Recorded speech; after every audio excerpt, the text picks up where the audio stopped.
Alors on entend parfois que, en tout cas j'ai l'impression, j'ai entendu chez certains professeurs, que l'analyse historico-critique, qui a fait du remous dans l'Église au cours du XXe siècle, cette analyse historico-critique serait dépassée par notamment ce qu'on appelle l'analyse narrative. Est-ce qu'aujourd'hui c'est ça qu'on fait essentiellement, ou est-ce que l'exégèse historico-critique est laissée complètement de côté et on s'en tient aux données qu'on a déjà, ou est-ce qu'on fait encore de la recherche à ce niveau-là?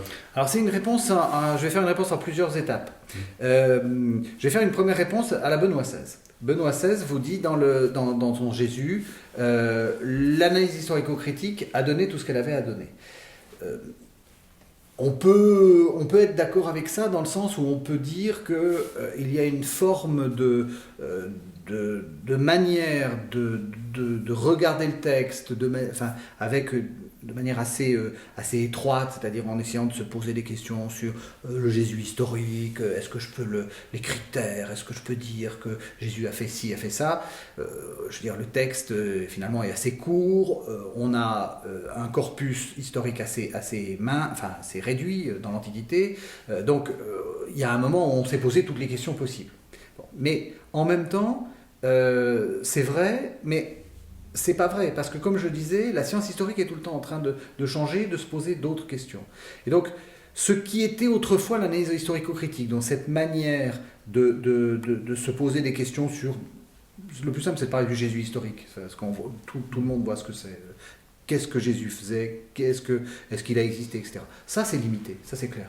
Mais reposer à partir de questions modernes, interroger l'histoire à partir de ces questions-là, en particulier sur des questions d'identité, sur des questions de judaïté, qu'est-ce que c'était qu'être juif à l'époque? Tout ça est en train de se renouveler en permanence. Et donc, l'historico-critique à l'ancienne a disparu, mais l'analyse historique ne peut pas avoir disparu. Et puis, ce qui a été aussi... ce qui peut donner l'impression que l'analyse narrative a triomphé, c'est que c'était une méthode qui était nouvelle à un certain moment, dans les années 80, 90.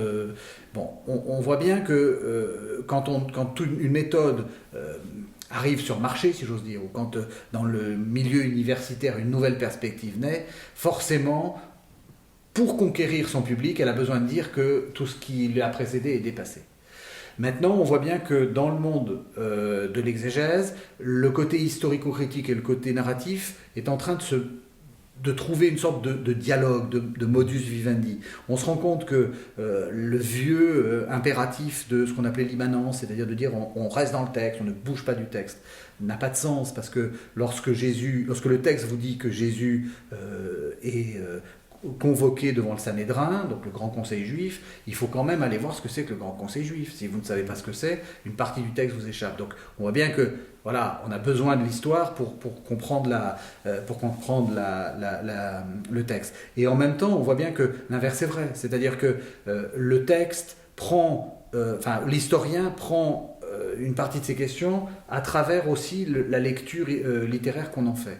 Donc maintenant, on peut dire que les deux ont trouvé une sorte d'entente. Et donc, je crois qu'on est de plus en plus appelé à se poser, à essayer de trouver des synthèses entre ces deux méthodes.